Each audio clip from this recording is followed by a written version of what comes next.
오늘은 여러분들하고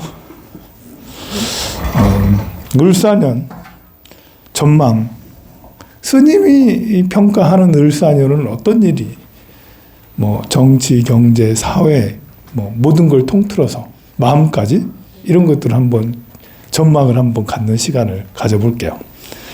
이 스님의 썰을 한번 들어볼 만해요. 이제 일단은 을과 사 2025년도는 을사년이에요. 을사년이 왔다는 거는 뭐냐면 이 갑진년은 갑진년대로 살면 건강하고 잘 사는 거고요. 을사년은 을사년대로 살면 건강하고 잘 사는 거예요.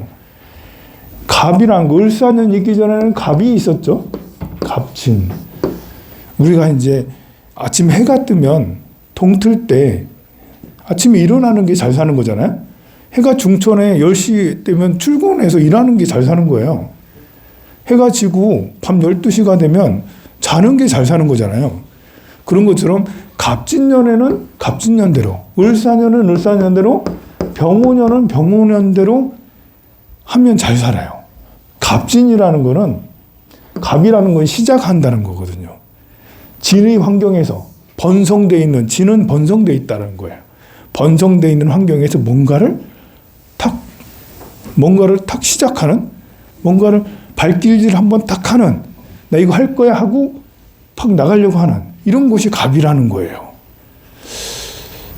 그래서 이 갑은 뭔가 시작하는 의미도 있어요. 이미 진이라는 것은 뭔가 시작해서 온 상태야. 인묘진, 인부터 시작하기 때문에, 인묘진이기 때문에 초기의 단계라고 할 수가 있어요. 여러분들 각자마다 2년, 작년이나 아니 재작년부터 뭔가를 준비하거나 생각하거나 할 거야 라고 발길을 내들었던 것이 있나요? 있나요? 저를 예를 들면 저는 여기 공사를 했잖아요. 공사해서 3층, 4층 올라가요.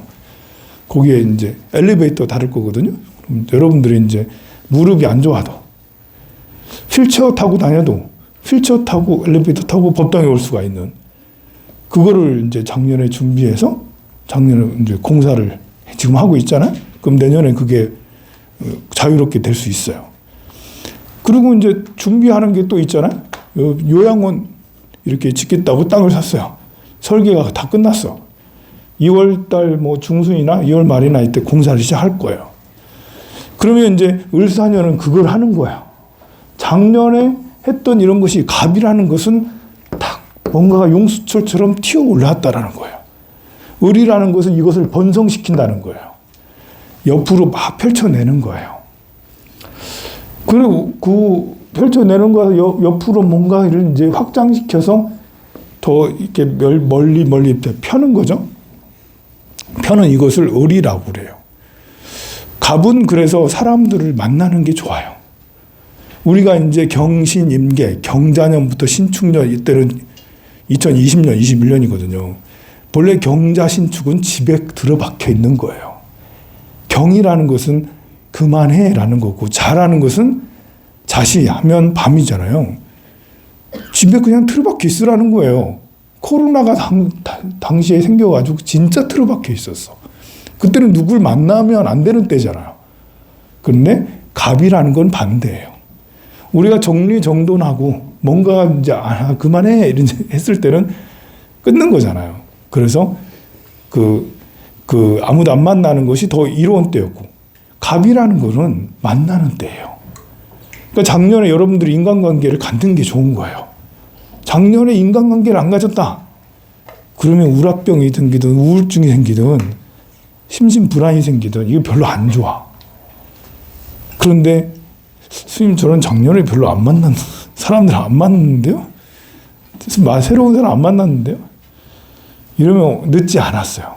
아직 갑진년이 안 갔어요.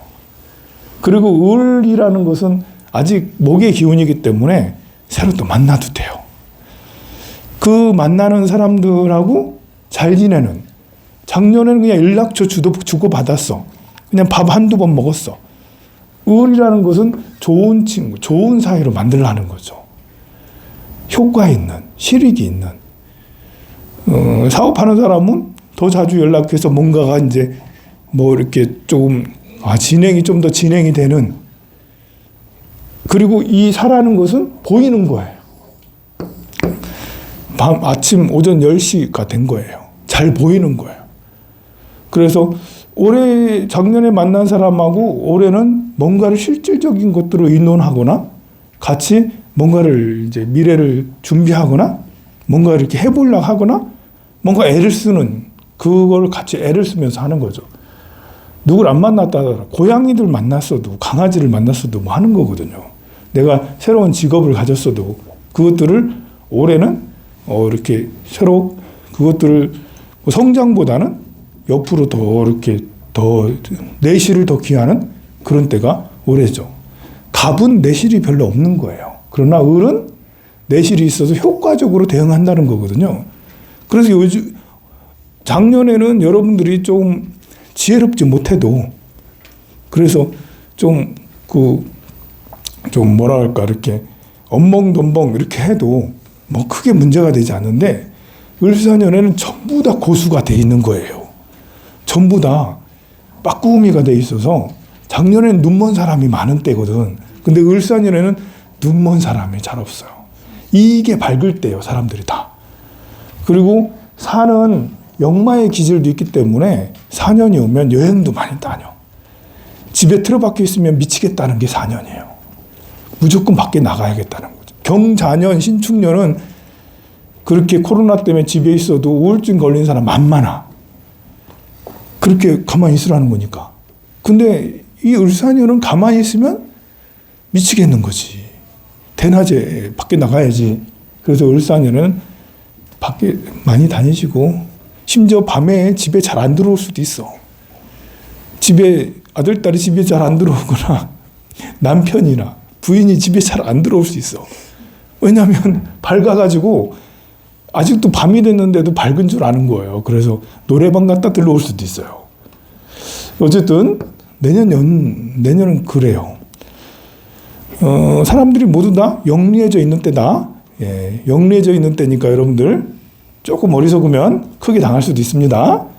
예, 그럼 뭐든지 장밋빛이냐 그런 게 아니라고요. 어리숙하면 당한다. 어리숙하면 오히려 패가망신할 수 있어요. 그래서 신중해야 된다라는 것입니다. 그러면 일단은 마음은 밝아질 때예요. 이 밝아질 때 혼자만 우울하게 있으면 안 되겠죠. 이럴 때는 무조건 사람을 만납니다. 사람을 만나면 마음의 우울함이 해결될 수 있어요. 빠르게. 그 사람하고 같이 시간을 갖고 뭘 만들거나 뭘 먹거나 여행을 다니면 우울증 싹 해결됩니다.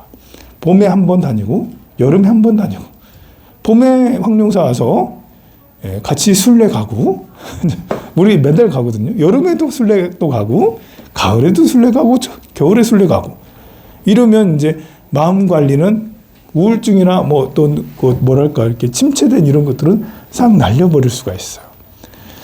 불교대학도 다니고 경전 공부도 하고 사람들하고 같이 방송도 다니고 그러면 돼요.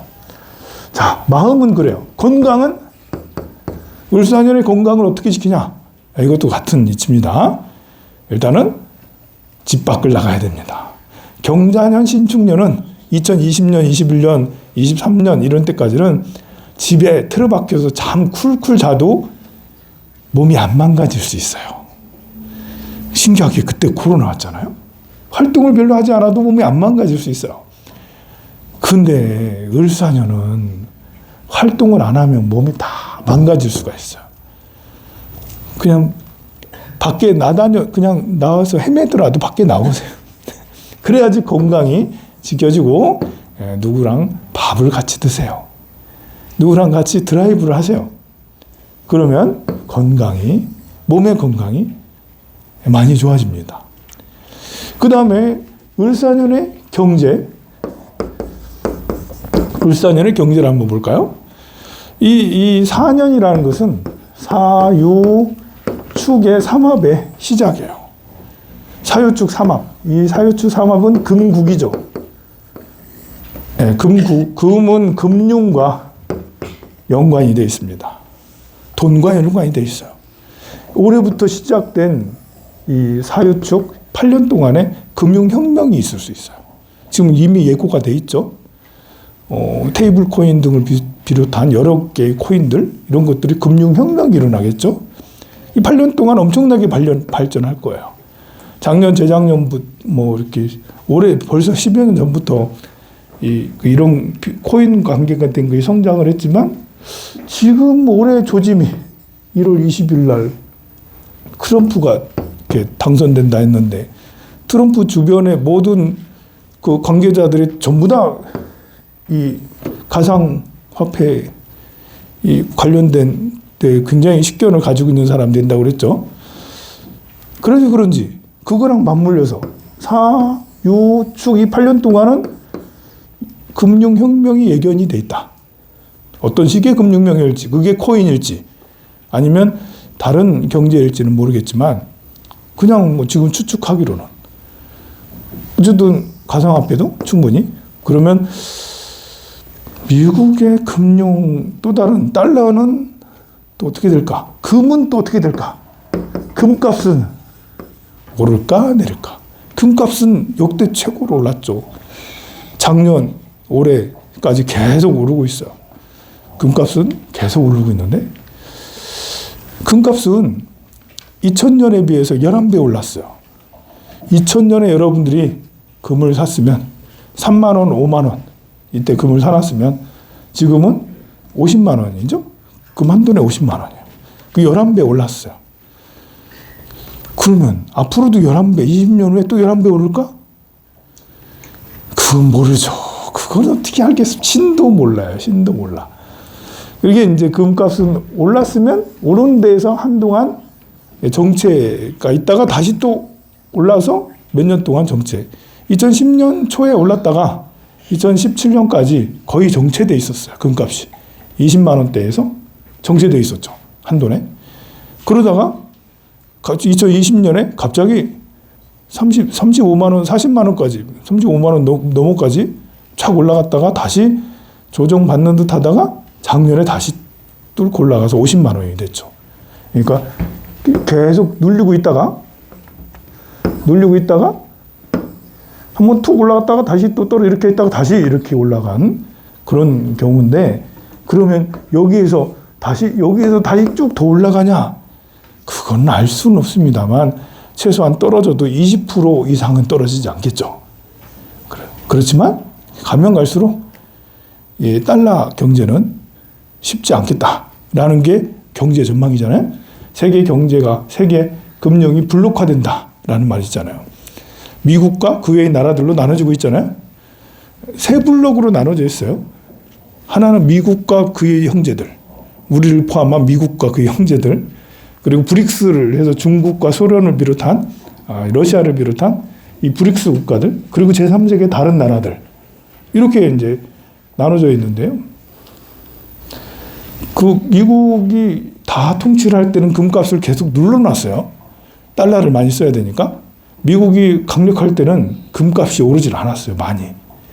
2010년부터 2020년까지 금값이 눌려진 것은 순전히 달러를 세상에 더 많이 풀기 위해서 그렇게 미국이 의도적으로 금값을 눌렀는데 지금은 의도적으로 누를 수가 없는 상태가 됐습니다. 그래서 천장이 뚫렸다라고 그러죠. 이런 거를. 그럼 이 상태는 시진핑이 빨리 죽지 않는 이상, 중국이 변하지 않는 이상 계속될 것 같아요. 중국이 독재로 그냥 공산당 일당 독재 체제로 계속 갈 거다. 그럴 것 같다. 라면 금값은 떨어지지 않고 계속 올라갈 수가 있어요. 그러면 우리나라 부동산은 어떻게 될까? 오늘도 조금 전에 상담했는데 집 팔리냐? 구영리에 집을 팔아서 여기로 근처로 이사를 오셨대. 근데 팔지는 못했고 구영리 집을 팔아야 된대. 이사를 했으니까 돈을 줘야 된대. 야, 이거 부동산은 지금 매물 폭탄이 있어요. 얼마나 많이 켜켜이 쌓여가지고 이만큼 쌓여있는지 매물 소화가 전혀 돼. 살려는 사람도 지금 사고 싶은 생각을 미루고 있다니까. 지금 샀다가 괜히 물려가지고 어떻게 되냐 이렇게 하고 있어서 지금은 매매운이 있는 사람도. 관운이나 재운은 매매운이 좋거든요. 근데 매매운이 좋아도, 개인적으로 매매운이 좋아도 안 돼. 그분한테 그 전세로 돌리라 할 걸 그랬네. 전세는 요즘에 자리가 많아요. 지역의 전세는, 대단지 아파트는 전세 내놓으면 바로 나갈 수 있어요. 주분 수요는 있는데 사고 싶지는 않은 거기 때문에 그래요. 그래서 지금 이거는 정치랑 또 맞물려 있어요. 부동산이 이만큼 이렇게 쫙 올라왔습니다. 여기서 지금 잠깐 내려가 있는데요. 이것이 잠깐 내렸다가 다시 올라가냐? 아니면 여기서 폭락하냐? 이거는 이제 정책하고 관계가 있습니다. 이건 정치랑 부동산 정책은 정치랑 뗄래야 뗄 수가 없으니까. 지금 이 상태, 탄핵된 상태가 계속 간다. 이러면 당연히 올 여름부터 폭락이 시작되겠죠. 엄청난 폭락이 있을 거예요. 폭락하면 30%는 그냥 밑으로 내려갈 수도 있겠죠. 쑥. 그런데 빨리 탄핵 빨리 하고 대선 빨리 치러가지고 대통령이 빨리 뽑히면 일단은 빨리 폭락하는 건 줄일 수 있겠죠. 근데 어느 당이 되는 게 더 부동산의 리스크를, 부동산은 이건 부동산만 있는 게 아니에요. 코스피, 주식과 코스닥 다 걸려 있어요. 이거는 주식 시장하고 똑같습니다. 요거는 주식하고 부동산은 지금 정치판하고 완전히 맞물려 있는데요. 그러면 어느 당이 돼야지 주식이나 부동산이 상승을, 부동산은 더 어려워요. 주식은 어느 당이 되면 상승률이 좀 빠를 수도 있겠죠. 근데 그 어느 당이겠어요? 역사를 보면 알아요. 우리가 지난 30년의 역사를 보면 내가 이렇게 말하면 또 스님 또 빨갱이라고 또 말할 건데 저 빨갱이 아닙니다. 그냥 역사적 데이터가 그래요. 역사적 데이터가 진보 진영이 이렇게 정권을 잡으면 무조건 다, 부동산도 다 엄청 오르고 주식도 엄청 올랐어요. 그때가. 반면에 보수 진영이 뭐 하면 부동산 엄청 조정받고, 이명박 시절 엄청 조정받았잖아요. 박근혜 시절도 엄청 조정받고. 그래서 이거 쉽지 않다. 주식시장도 지금 이제 그 국회 상법이 계류돼 있거든요. 상법이 통과되면 이 주식시장은 확 달라질 수 있다. 체질 개선을 해서 4,000포인트까지 바로 올라갈 수도 있다. 지금 2,500포인트인데 한 30, 40%? 40, 50% 쫙 올라갈 수도 있는 걸 기대할 수 있죠. 상법이 통과되면. 근데 다 오지간하면 상법 통과가 될 거예요. 국회의원, 상법을 이렇게 발의한 국회의원이 굉장히 똑똑한 보살님이거든요. 그 보살님이 많은 사람들을 설득해서 상법이 통과되면 그때부터는 미장 탈출해서 국장으로 들어오는 것도, 너무 쉽게 말하면 안 되지만 그것도 괜찮을 수 있는 것이 아닐까요? 그래서 그렇게 되면 정치, 경제, 을사년은 충분히 모든 것을 변화시킬 수 있는 그런 에너지가, 그리고 실질적으로 효과적으로 잘 움직일 수 있는 그런 때이기도 해요. 그런데 나만 영리한 때가 아니거든요. 우리나라만 영리한 때가 아니에요. 새로 대통령이 누가 되든 어느 정권을 잡든 우리만 영리한 게 아니고, 트럼프 완전 마귀 아닙니까? 마귀보다는 악마, 경제 악마 아닙니까? 경제 완전 빡빡한 사람이에요. 그 미국 사람들한테는 좋은 사람일지 몰라도 우리한테는 굉장히 쉽지 않은 상대죠. 을사년스럽게 할 거예요. 트럼프도 엄포를 놓으면서 내가 세상의 주인이야 이러면서, 을이란 것은 모든 교묘한 수단을 다 쓸 수 있다는 거예요. 을이라는 게. 갑이라는 건 교묘한 수단 별로 못 써요. 퍽퍽 지르기나 하지. 싸움박질이나 하지. 근데 을이라는 것은 생긴 것도 유연하잖아요. 무슨 수단과 방법을 다 부릴 수 있습니다. 그러면 무슨 수단과 방법을 잘 쓸 수 있는 이런 사람을 우리가 대통령으로, 또는 경제, 이런 사람, 이런데 그런 사람들이 들어가 있어야 되겠죠. 너무 원칙만 지키면 안 되겠죠. 옳은 원칙이 아닙니다. 원칙을 파괴하면서까지도 이로운 건 해야 되는 그런 것을 말해요. 여러분들도 마찬가지예요. 갑진은 원칙을 지키는 사람이 승리해요. 근데 의리라는 것은 이기는 사람이 승리하는 거예요. 어떤 방식으로든. 그 여러분들이 건강을 위해서든 경제를 위해서든 또 가족관계를 위해서든 미안하다, 사랑한다, 고맙다 꼭 얘기해야 돼요. 갑이라는 건 미안하다는 말 하기가 어려워요. 잘 안 돼요. 사랑한다는 말이 잘 안 돼. 갑이라는 거는 글자가 네모나잖아. 네모네. 이게 또 고다 있어. 너무 고다 있어서 허리가 안 굽히는 게 갑이 허리가 안 굽혀. 근데 을이라는 건 뭐예요? 봐봐요. 다르잖아요. 을이라는 거는 미안합니다. 고맙습니다. 사랑합니다. 이런 것을 잘 얘기할 수 있는 때예요. 그냥 어떤 일이 생겨도 미안해요. 사랑해요. 고마워요. 좋아요. 라고 그렇게 해주세요. 그러면 여러분들도 아주 영리해질 수가 있습니다. 모든 운이 나한테 다 돌아올 수 있어요. 오늘의 문율상 영가님도 이제 어딘가에 새로 태어나서 잘 살고 있겠지만 이제 6살, 7살 아이일 수 있겠지만 영가님도 새로 태어났다 해도 우리가 기도를 해드리면 거기에서 더 잘 살 수 있고 또 우리가 기도를 해드리면 우리 자신의 마음도 평온을 얻고 우리 자신도 성장을 더 할 수 있습니다. 을사년에 이렇게 바빠서 요새는 바쁘거든요. 바빠서 기도할 시간, 공부할 시간이 별로 없을지라도 그래도 우리가 기도하고 공부하는 이 절에 와서밖에 할 수가 없어요. 여러분 책도 잘 안 읽잖아. 네, 그러면 제를 이어서 지내도록 하겠습니다. 경제 전망, 을사년 전망 다 이해는 갔나요? 이만하면 됐죠? 더 자세하게 할까요? 그만할게요.